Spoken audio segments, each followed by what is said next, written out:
How's it? Michael here.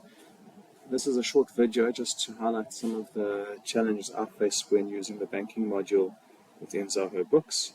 Just to clarify, in general, I find Zoho Books to be incredibly powerful and useful. We integrated with our Shopify website, which is tremendously helpful. Support is excellent.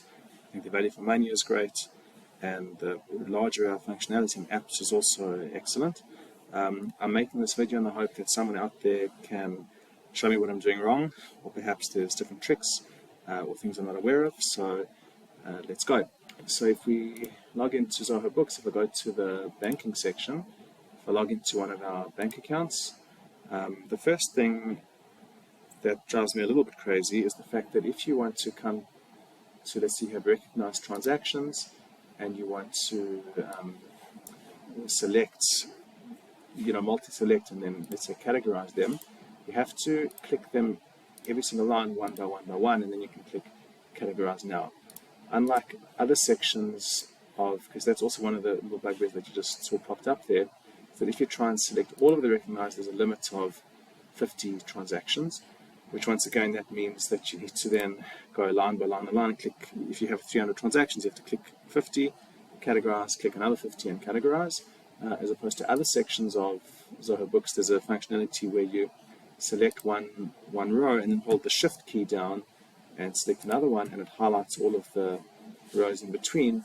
That functionality does not work within the banking modules. So that's one little thing. Another little thing which I would love if Zoho was able to develop would be the ability to sort by statement details. So oftentimes you're reviewing your bank statements and you want to be able to do it quickly, and you'd love to be able to group transactions by their description, for example. It would be so amazing if there was an ability to click on the header over here and then sort. Right now the only sortable column is the date column, but it would be great if you could sort by statement details.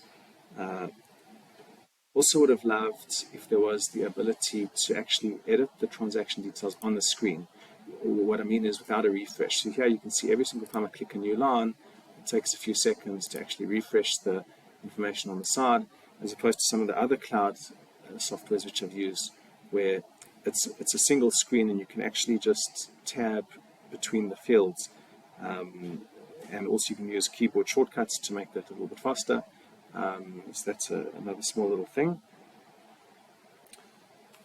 Lastly, one of my other bugbears is the fact that if you come to your recognized transactions, so this is situations where you've created a rule, so that anytime there's the word, international, for example, in this line, it's a very small amount. This is a little bank fee that the bank has put through.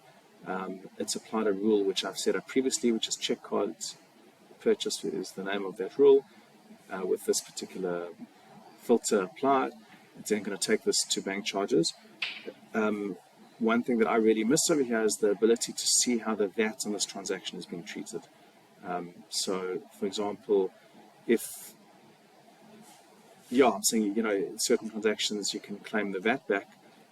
It's very important to make sure that the VAT is being claimed back correctly, and you actually can't see how that's being treated. And oftentimes, you may have set up this banking rule a long time ago, or another staff member may have set it up, and so it really would be useful to be able to see that information. In addition, even if you go to the banking section, you go to banking and you go to the bank account and you click the drop down, you say manage transaction rules. Even here, it's very difficult to see how the VAT is being treated in this particular transaction rule. And as far as I'm aware, I've asked the support, but I may be mistaken, but there's actually no way to do a bulk download to see how the VAT is being treated across all of these things. One other small little thing to be aware of is the fact that if you, in your bank statements, it can be that you have many transactions with the same statement details, they're going to the same accounts. Let's say you want to select these 10 transactions, they all need to go, for example, to your courier costs. You need to be very careful that you don't do this across periods, because if you select one, for example, in February and the next one in March, when it comes time to do your banking reconciliation, Zoho consolidates those two transactions into one, and then the bank reconciliation doesn't work. If anyone out there has any suggestions, I'd welcome them.